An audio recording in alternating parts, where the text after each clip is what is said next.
Well, hello, everybody, and welcome to another episode of Facts and Fatherhood. I am your host, Demetrius. And listen, as I always say, I am so glad to be able to spend this time with you. Listen, we always talk about this on every single episode that my goal is to make sure that there are other fathers who love being fathers the way that I love being a father. It's possible. It's one of the things that I've seen, heard, read, and I even have a t-shirt that says this about fatherhood, is that fatherhood is the toughest job you will ever love. Tough job, but it is a lovable and it is a doable job. And we're here to just see if we can help provide tools, help just provide encouragement, inspiration, motivation in your job duty of fulfilling the role of being someone's dad. There is so much going on in this world, and there are so many things that are pulling at us and bringing us in all different types of directions.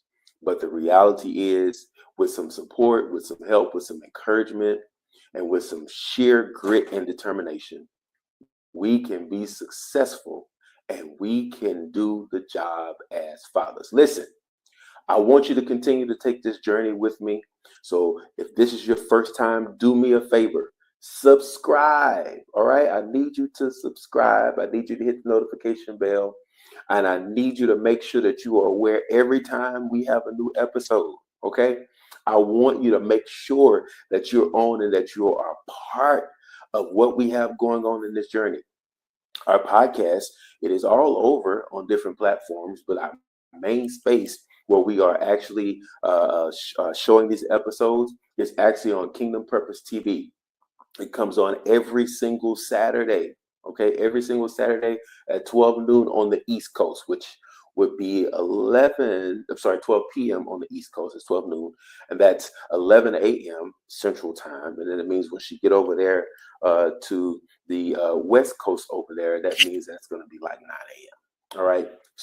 So whatever time zone you're in, wherever you are in the world, you actually have an opportunity to be able to listen and watch our podcast. Plus, you can go to Facebook, you can go to YouTube, and you can find us there, and you can go and dig into some of the other episodes that we've had. We've had some wonderful conversations and some wonderful talks, and there's just so much available to you. We just really wanted to be able to provide some really good things for you in this particular space, talking and discussing fatherhood.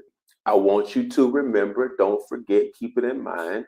Very soon, you're going to hear an announcement about the release of this wonderful tool. This is a book that I've had the opportunity to be working on. A lot of it is based on my experience with raising my children. I'm no guru. I'm no clinically trained expert. But hey, I have had I have a doctorate, maybe multiple doctorates from the University of LIFE. And I'm telling you, that has taught me some wonderful things that I feel like were very beneficial and helpful to others. And so it's going to be packed into this book. You want to read the stories, you want to get the principles, and you want to learn what is there available for you to be able to grow and developing your job, your responsibility as fathers, just as parents in general. And then, y'all, I want you to go over to the website. I want you to go over to the www.factsandfathers.com website, and I want you to go out there and check out the resources that are available. There's a fatherhood journal that's over there. There's so many different things that's over there. There's even some merchandise that's over there. I'll tell you a little bit about that merchandise. The merchandise, it features some of it features these little sayings. I did some of the merchandise to dedicate it to my dad, who's passed on. He's gone on now. But in honor of my dad, I actually put some of his little statements and sayings he used to make on some of these t-shirts and hoodies and stuff like that. And one of my favorites, all-time favorites, is a statement that he would make where he would kind of put his head down like this and look over his glasses, and he'd say, "Boy, don't let the devil fool you." So there's some merchandise over there that actually says that don't let the devil fool you. This because he will if you allow him that opportunity. So you can go over there, check that out. There's some coffee mugs, all that kind of stuff like that. Go see, go see. Plus, there's some blogs on there. It's so many different tools that are over there. So go over there to www.factsandfathers.com and check out that website and get you some cool, stylish, quality merchandise. By the way, all right. All right, get your hands on some of that. All right. Well, today is another opportunity for us to have a very, very insightful, engaging, encouraging, enlightening, uplifting conversation. And today, my guest, his name is Travis Murray. He is the host of the Man in Progress podcast. And he talks about forging manhood. Wow, what a good word to describe talking about manhood, forging manhood. And his goal through his podcast is to help men build real values that we can live every day. And so that's the basis of what he does. I want to give him the space and the opportunity and the time to really talk to you a little bit more about who he is and what he does. So if you all will just do me a wonderful favor and welcome to our podcast today, Mr. Travis Murray. Man, welcome in. Thank you so much for being a part.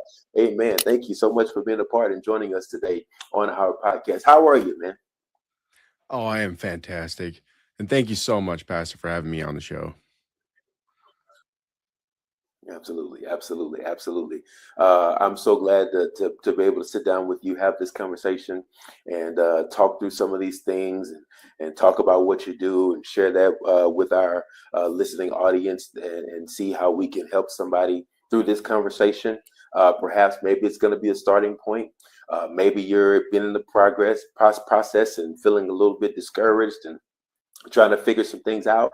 Hopefully you'll be able to walk away from this conversation with some tools, some things that's going to help you, some strategies that's going to be able to help you to develop as a man. One of the things that was very, very important to me in my development as a father was I learned that the better I develop as a man, the man, whatever he's doing, he will be the better version of whatever that is that he's doing because he himself is whole and better as a man. So self-development was very, very vital, still is very, very vital and important to me because there's always room for improvement. One of the things we say on the podcast quite often is that I am a good man doing the best I can, but I'm working to make my best better.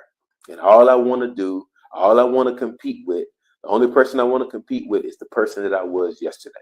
And if I can be better today than I was yesterday, I feel like I'm doing something great.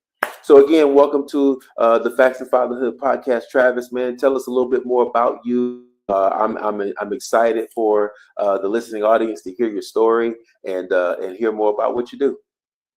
Yeah, so just a little bit of background from me. I kind of grew up in like a broken home with, a stepfather and a mother who worked a lot, and so there wasn't a lot for me to do being a middle child. We are the forgotten ones, if you will. And so, I kind of had to make my way through life kind of um, off the backbone of my older brother and leading my little brother to a better way. So for me, I grew up taking jobs wherever I could and just kind of piecing together what life I had until I had my kids. Once I had them, things kind of just switched. Like I knew that I had to provide. I knew that I had to be somebody better than the person I was. And I learned a saying that really got me through a lot of that, which was no more Monday than you did the previous Monday, right? So in that sense, compete with yourself to be better than the you were yesterday. So I resonate with that quite a bit, and I love that saying. So for me, it came to a point in my career where I realized I was taking jobs to take jobs and not really finding a career that really suited myself. So I started to turn inward instead of looking outward for something better. I started to turn inward because I thought maybe there was something there that I was missing.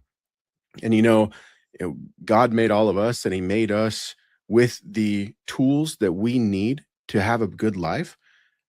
Well, where do you find those tools? Well, I thought inward, inside, in my own head, in my own chest. And so I started to really look at that. And I got on with this coach a while back, and he told me, well, he asked me, what values do you have? And I wrote down some generic stuff, just trying to make fill the space because I didn't want to come up with nothing. And he looked me dead in my eyes. We're on camera, but I felt like this man was looking me dead in my eyes. And he's just like, he called me out. He's like, these are so generic. I need you to dig deeper. I really need you to find something here. So I did. I spent weeks, months just digging through values to see where they went. And I not just surface level, like, oh, I want to be more honest. Well, what does honesty mean? So I dug deeper and deeper and deeper and deeper until I found the values that highlight me, which is fatherhood, family, honesty, integrity, and honor. And those are the five key fundamentals that I really resonate with, that I really drive for my own success. And so I started Man in Progress, not as a podcast, actually, if you will. It was my own journal. I wrote down, I'm a man in progress and I'm just forging manhood. And that became the title of my show because it has a forged theme where a blacksmith takes a piece of metal, you take yourself, you take your values, and you heat it, you hammer it, you heat it, you hammer it, and then you shape it and mold it into what you need for life. Is it a tool? Is it a blade? What is it? And then you put that in the life's quenching water, which can either make or break you, and you test it and you test it and you go back to the forge and you rebuild because that's the lesson that I'm trying to really teach everybody is you are not set the way you are now. You can grow. You can do something with what you have and mold it into something better. And I think that's what God intended. Mhm. Absolutely, absolutely. That's a really, really great point. That sometimes I don't think we realize, right? One of the things I like to talk about when I talk about the reality of who He is as a creator, right? Because I'm so unapologetic about talking about Him. Because guess what? He was my helper all along the way of developing the things that I developed. And one of the things that became very important for me to realize, and that I think sometimes we don't necessarily realize, is that He is proactive, right? He is the best planner that there is, right? There. I mean, come on, he knows the end from the beginning. Come on, he's the best planner that there is. So with Him being so proactive, He knows exactly what it's going to take for us to accomplish whatever it is that we need to accomplish. So we come here already with that in us, and sometimes we are trained to look elsewhere, right?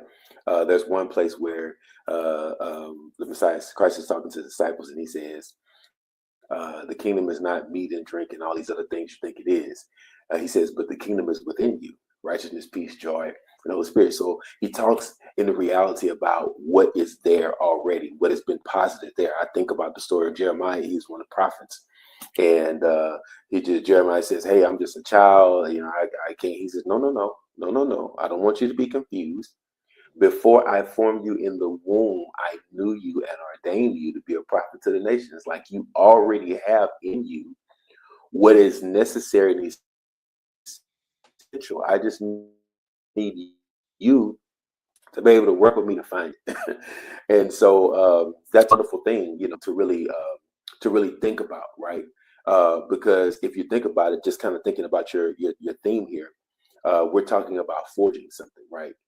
The reality is the raw material is already there, right? Before it becomes a sword or whatever it's going to be forged into, shaped and molded into, or it becomes that, it's already, the necessary material is already there, that's available to make it, to have it to become shaped. It just needs to be molded. It just needs to be developed. It just needs a little steady hand, and some fire and all that kind of stuff like that to get it to that point. And so whenever we're talking about um, forging manhood and thinking about values, and I love how you said that your coach pushed you, he prodded you to say, I want you to go back like that again. Because perhaps one of the reasons why you're not necessarily moving in the direction that you really want to move is because there's something here that you don't see. Like you don't see the raw material that's there. You don't see what's already there within you that's of worth, that is of value, right? That only through the forging can only increase in its value and become more of what it already is and become usable, right? For a specific function and a specific purpose. And so, thinking about that, uh, tell us a little bit about um, the a little bit more of depth about what does forging manhood mean to you? What does it really mean to you? Yeah, so forging manhood to me really means getting a grasp on who you are as an individual, what you know, your experiences, and what you can pass on, right? So a man in my eyes is somebody who teaches, who leads, who gives value to his children in experience and knowledge. And so for me, if a man decides to just stay put at whatever it is that they're doing and never grow or learn, well, what are they going to pass on in that sense? So to me, men are always in progress. There is no finish line. That's the kicker here. We are always learning. We are always growing and developing. And in that sense, like you said, in the scriptures have said, God knew you before you were, even in the womb. You were ordained to do something and you were supposed to go out and do it. And that's the purpose that we all feel drawn to. And so in that sense, you are always supposed to be gaining knowledge, walking the path, and getting like a snowball, growing and growing and growing until you can pass on that knowledge to the next line. Your kin, or you're a mentor and to your mentee, and be that person for somebody, because you never know what someone's going through. I mean, I struggled in my early years to see or to feel the presence of God because I was too wrapped up in my own feelings and my own self-doubt. And so, I there's this story that I tell about how I was majorly depressed. I mean, I was going down a dark path. I was and my in that moment, I reached out to a few people to kind of see, because I didn't want to end it. I didn't want to know that to do that. I know that now, but in the moment, I was hurt. I was down. I was not feeling it, and I reached out. And this is God's hand at work. And it's crazy to me to look back at this and think that there was somebody who's touching my life in that way, because I reached out to those that I thought would answer the phone when I was alone by myself, my mother, my grandmother, my friends, my brothers. I reached out to anybody and everybody that I thought would answer the phone. And then my last stitch effort was to reach out to somebody. And I said, if they answer the phone, then I know I'm not supposed to do this. And it's crazy because this person is my best friend. He was at war. He was in Azerbaijan fighting the Iraqi war. And I called him knowing he wasn't going to answer. I knew that he wasn't going to answer, except he did. The funny thing about this situation is I called him. It was 1 o'clock in the morning, and I called him and he answered the phone. He said, "Hey, what's going on?" And I broke down because I didn't know what else to do. And he told me later that his tour had just ended and they had sent him home because he was almost blown up in a raid that happened on their base. And so they sent him home for a psych evaluation. Well, he had gotten home that previous morning.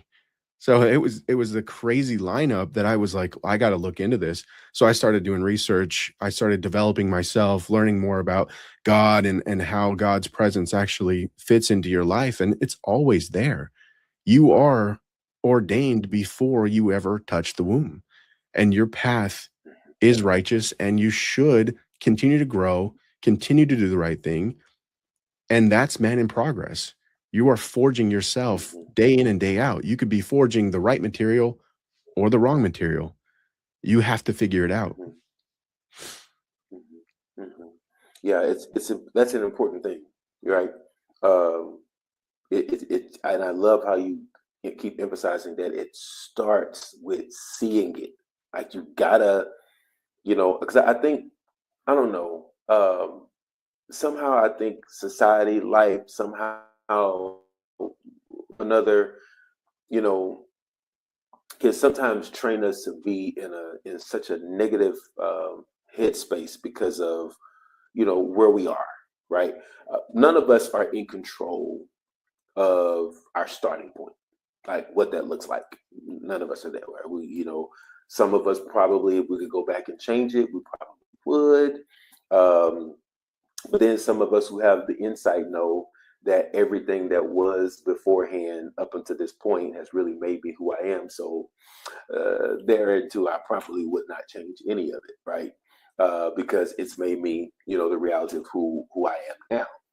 And I think sometimes, though, in our society, especially not well, let me not say especially, but I think in our society, it definitely is problematic that sometimes we are trying to figure out how to measure up to a standard that is a fallacy, right?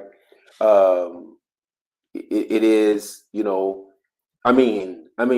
not even Superman was always in a cape, you know. Sometimes he was in glasses, at the newspaper being Clark Kent, right? And even the reality of Superman, him being Superman, he still had kryptonite, right? So he wasn't totally invincible, right? Just a side note, I think probably one of the most disappointing movies I think I ever watched in my lifetime was the Batman versus Superman movie. I just thought how ridiculous, that this is a rich guy with a bunch of gadgets, could actually beat and defeat, the Superman, right?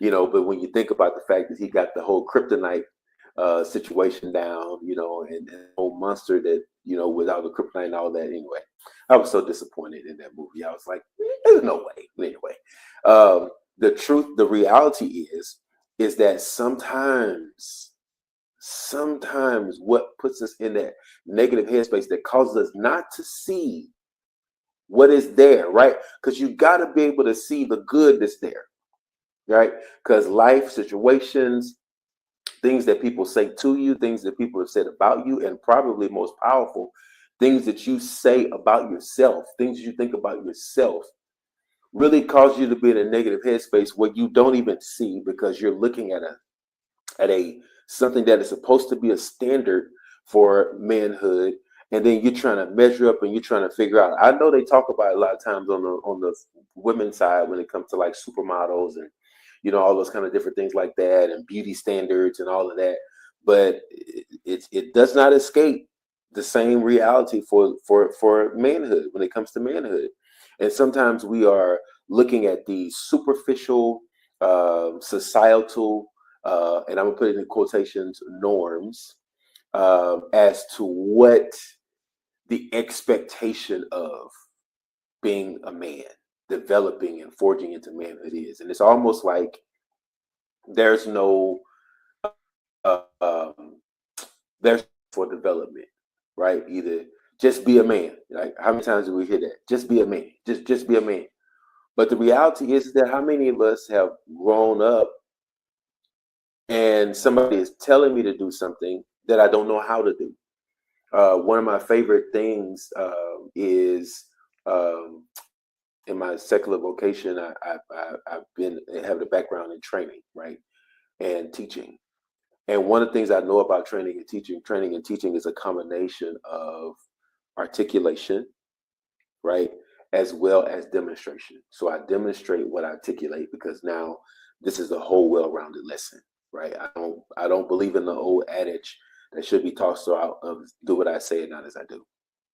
I do believe in being an example, right, and showing what that looks like.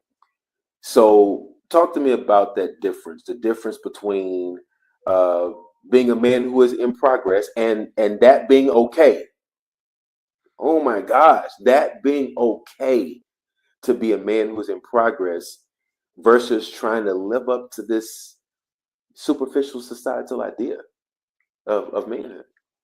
Yeah, so I produced an episode about the mask that we carry, and it is exemplifying that exactly. We grow up with fathers and men around us who told in my generation, they told us that emotions were not for men, that you were supposed to just grab the shovel and dig the hole regardless of how you felt or what you were doing in that moment.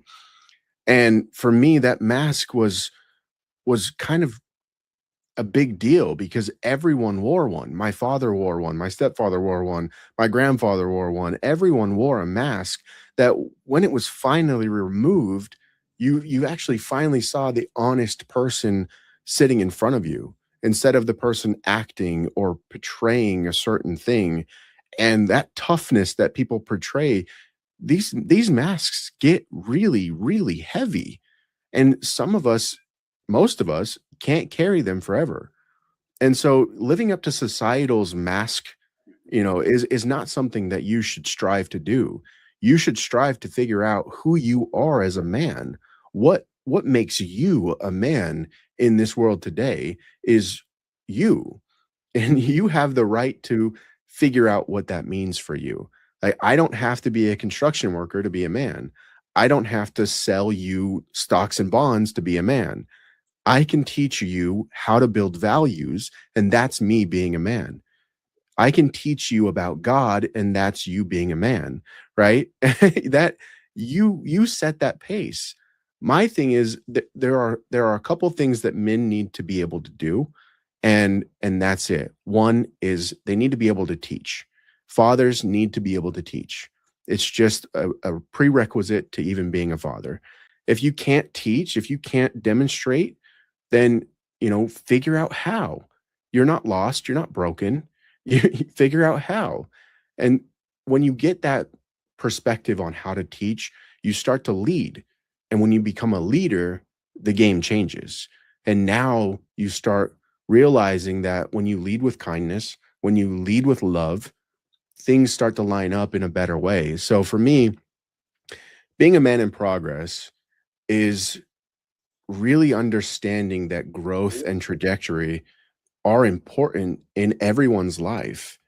And living up to societal norms on the other side is just you wearing a mask that you can't continue to wear your whole life.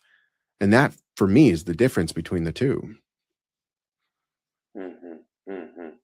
Yeah, that's so good because I'm thinking about what you're saying, and one of the things that comes to mind is how um, a sense of vulnerability as it relates to manhood is has always been considered, or weakness for the longest time. Like, to be vulnerable is to be weak, right? But then I'm thinking, that's just not the reality of how it goes. To be vulnerable is to be human, right?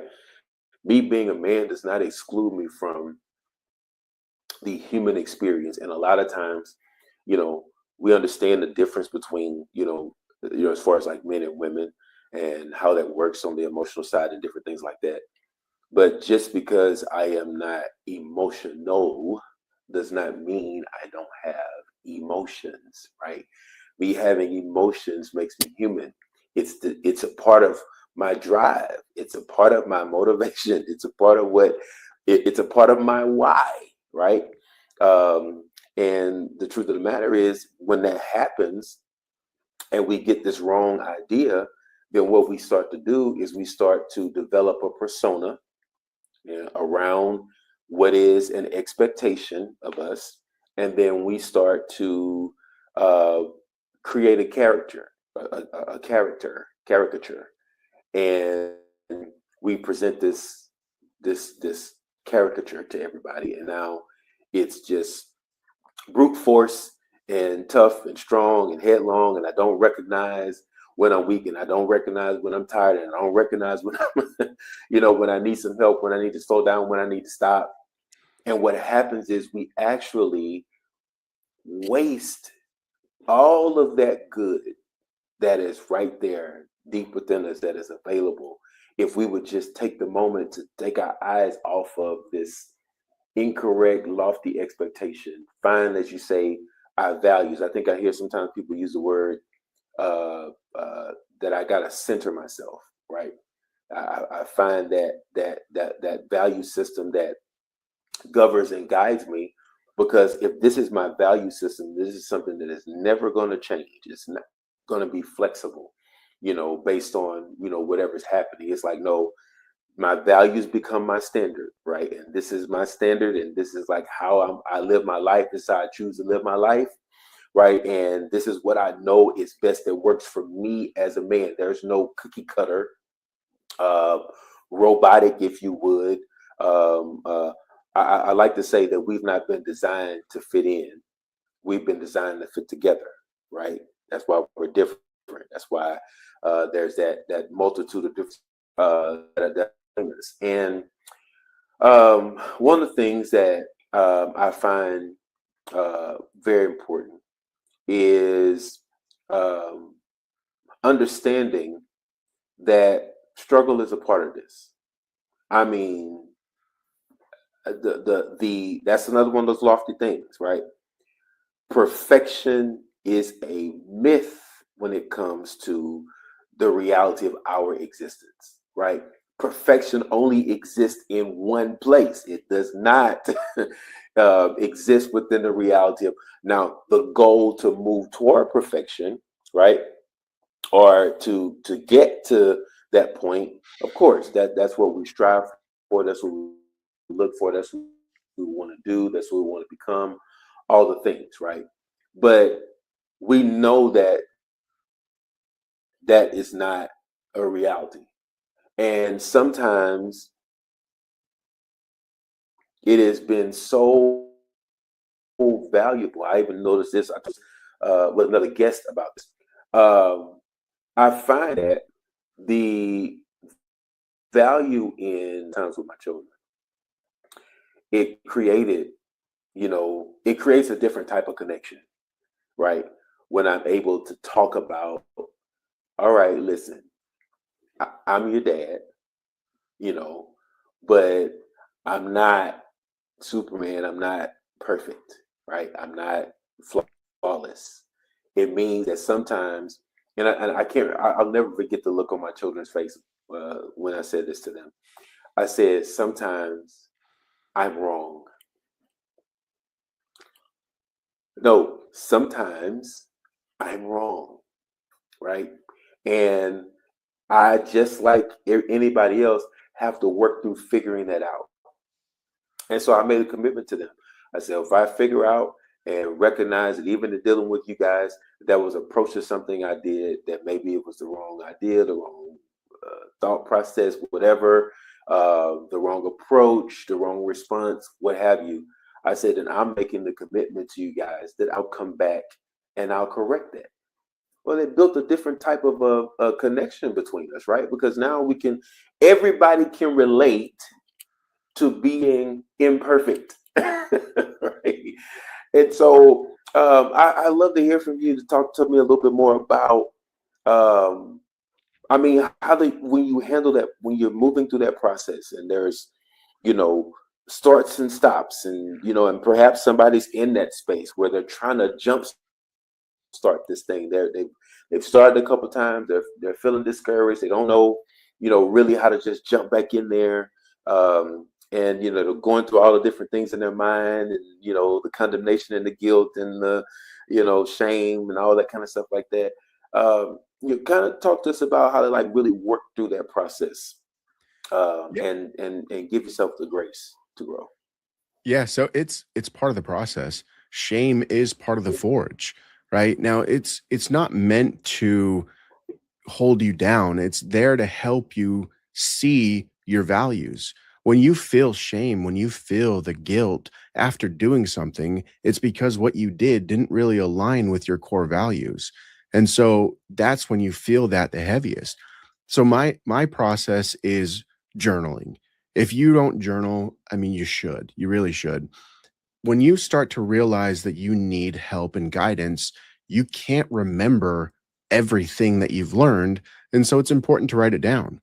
So I talk about journaling in the forge, and being that it's important when a blacksmith is making their tools and stuff like that, they will write down, how much metal is needed, how many hammer swings was needed. They'll write it down because they're trying to create a system that works for them.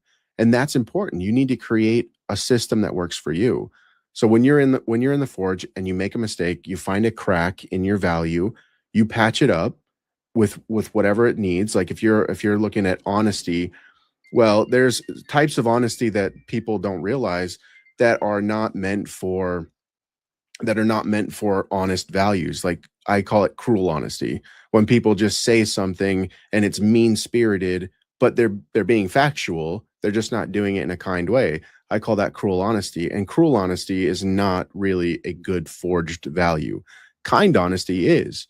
If somebody's messing up and you go to them and say, "Hey, I noticed XYZ. I would like to help you because I've been down that road." But if someone comes up to you and just says, "Hey, you're doing it wrong," that's really not that's really not helpful.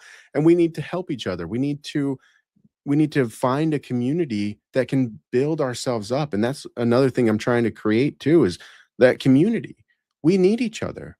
Men need men just as much as children need parents. We need that community. We need to be able to rely on each other and be honest with each other and let each other know that we're struggling so that we can help each other out. And so for me, that's kind of where, you know, I wanted to create something in that realm, because I know the struggle that I faced trying to handle my own, depression alone when I was younger. And even today, whenever I have issues, I rely on friends and family members just as much as they rely on me. And it's important to keep building. It's important to keep honoring yourself in that way, honoring the system in that way, because realistically, you're going to find that you do things that you regret, and you may feel shame and you may feel guilt. And that's okay. You don't stop there. You continue going, right? Edison, I believe, said it himself. He found 1,000 ways not to create a light bulb, but he found the one way that worked, right? And that's kind of how it works. You have to find the 1,000 ways not to do something so that you can discover the one way that it works. And you're going to find that during the process of building values, you're going to be tested. God is going to test you. I know this firsthand. I I told my wife I need more patience. I need to be more patient with my children, with my job, with my customers, with all of my clients. I need to be patient. And it was funny to me because I kept getting put in positions where I needed to have that patience because something took place that was out of my control, that was out of the people's control. And I remember one day I was traveling for work and I was on my way back, and I stopped at this Wendy's for some food. And there was this older gentleman next to me and we start ordering our food, and the lady comes out and says, "I'm so sorry, the grill shut down." And we're getting started back up and this and that. And this guy in front of me was super upset, and he demanded his money back and walked out. But me and this older gentleman were just sitting there, and I looked at him and I just said, you know, I asked for patience, and God keeps putting me in these positions. And it's so true though, because that's what God does. When you ask, right? God's not just going to say, "Okay, now you're patient." God's going to say, "Hey, here are moments where you need to Mhm. be patient. You can test yourself." And that's the quench. That's what I call the quench in the Man in Progress podcast.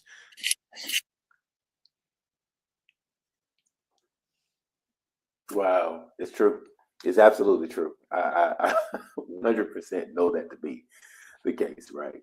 It's a part of our development, right? It's the trying. It's what James calls your faith that works patient. It's one of those things, you know. It's essential that we walk through things. I mean, one of the times I was doing a message and a talk, and I made the statement, I am like you.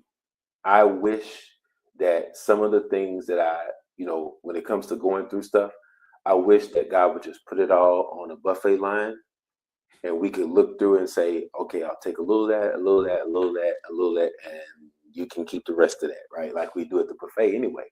We take what we want, and the rest of it that's good for somebody else, but that's just not for me, right?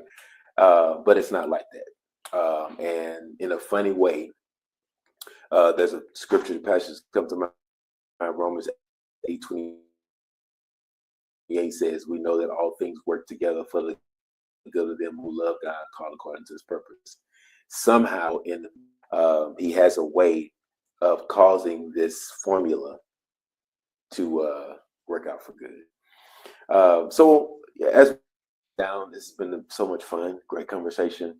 I want to try to make a reference point over to your Man in Progress podcast, as you definitely can find that. If you would, those of you who are in the listening audience, I want you to take a look over there and look at the Man in Progress podcast. I clicked over it there. I went over to the page. I saw some of the things that were there along the lines of like the blogs, all these things that were available. And so I really encourage you to go over it, look at the Man in Progress podcast, Forging Manhood with Travis Murray. Okay, you need to look that up. Tell us a little bit more about where we can find some of your materials, some of your social medias, and all that kind of different things like that, and how we can learn more about what you do. Yeah, of course. So you can go to my website. It's travismurrayvo.com. From there, you can access my podcast. You can access my social media from there, which I'm on TikTok, not heavily, but I'm building a presence on YouTube right now. So you can go check me out over there. Just look up Travis Murray on YouTube or Man in Progress, Forging Manhood on YouTube, and it'll pull up there. And I'll have some other videos where I talk about some other aspects of being a man and learning and growing from there. I talk about building confidence and whatnot on that channel too, because I think all of these things are important. And I'll be continuing to put out videos about values that people want and or what desire to have. And so I'll be putting out reference material for people to look up from there. And if you want a little extra help, you can visit my website, go to the coaching tab, and we can set down a little 15-minute talk and see if my coaching would benefit you or anyone that you know. Beautiful. So here's the thing. One of the reasons why we got in this space, I know one of the reasons why I got in this space was because there was some things that, again, the experience that I had in my life, I felt like it could be beneficial, helpful to someone else with the things that I learned, and just wanted to have a way to share these things that I learned to just help in the space, because I wish I would have had it, or I wish I would have known where it was at the time that I was coming along. So I just wanted to be to someone else what I didn't feel like I had at the time. And then, as I started to dig into it and I started to find some alarming things, like who knew that just in the United States alone, 25 million children are growing up without their fathers. And that's just United States. And that was, I think, like couple years back, earlier statistic. One of the things that got me was like how in the list of even like holidays that are celebrated, Father's Day ranked below Arbor Day. I think I kind of try to bring that out. This just like So people have more affection or more connection to trees than they do fathers and fatherhood. It's just alarming. And so there's so much in this space, and there's always more that can be provided. There's always space and room for everybody. So we want to make sure that we highlight the resources that are there that are available. And like I said, one of the most valuable things in my development as a father was me learning how my development as a man, period. And I would have these moments where I would go out of town and say, look, I'm going to this conference. And when I go to this conference, I'm laying all of my responsibilities down. I'm going to this conference not as anybody's husband, not as anybody's father, not as anybody's son, not as anybody's brother or nephew or none of that. I'm just going to this conference as a man who is trying to get what he needs to make himself better. And that made all the difference in the world for me, to give myself the space to develop. So, Travis, we appreciate what you do. Thankful that you're in this space, providing these things, making these things available. So please take that information, share with someone else that to give them the opportunity to be a part of what Travis and others like him have going on.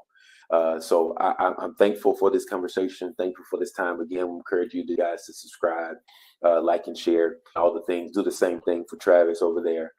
Subscribe, like, and share. Go to the platforms. Get the material, get the education, get the development, get into that forge, right? Get into that space where iron is sharpening iron, because the better you are as a person, as a man, the better you will be as a father, as a husband, and all the other hats that you wear and all the other things that you do. We appreciate you, right? We appreciate you, right? Thank you for doing what you're doing. Thank you for being a father. Thank you for being a man. Thank you for being a husband. Thank you for sticking in there. Be encouraged, be strengthened, be built up, right? That's what the whole goal is in our conversation together. So I'm hoping that you got some good takeaways from this particular discussion that you're going to utilize for your own benefit. Travis, before we leave, man, can you just give us a parting word? If there's something specific you would want someone in particular, out of all the things you said, to take away from this conversation, what would that be? Yeah, and honestly, amen to everything you just said. It's really touching in the way that you bring it up, and it's heartfelt. But I'll leave you with the thing that I always say to end my episode, which is just, you're not behind. You're not broken. You are a man in progress. Keep forging. Wow. I love it. What a great message. You're not broken. You're a man in progress, right? You're that good man doing the best you can and working to make your best better. All right. Thank you guys for joining us and being a part of our conversation today. Travis, thank you so much for taking the time to spend with me, man. This has been fruitful and productive. I've enjoyed myself. Looking forward to seeing more and more and more of the great things that are going to be happening as it relates to this particular space with fatherhood and manhood and all the things. Looking forward to seeing more men be forged in the fire to become all that they can potentially be. All right, guys, thank you again for joining us on the Facts and Fatherhood podcast. And we're going to see you the next time.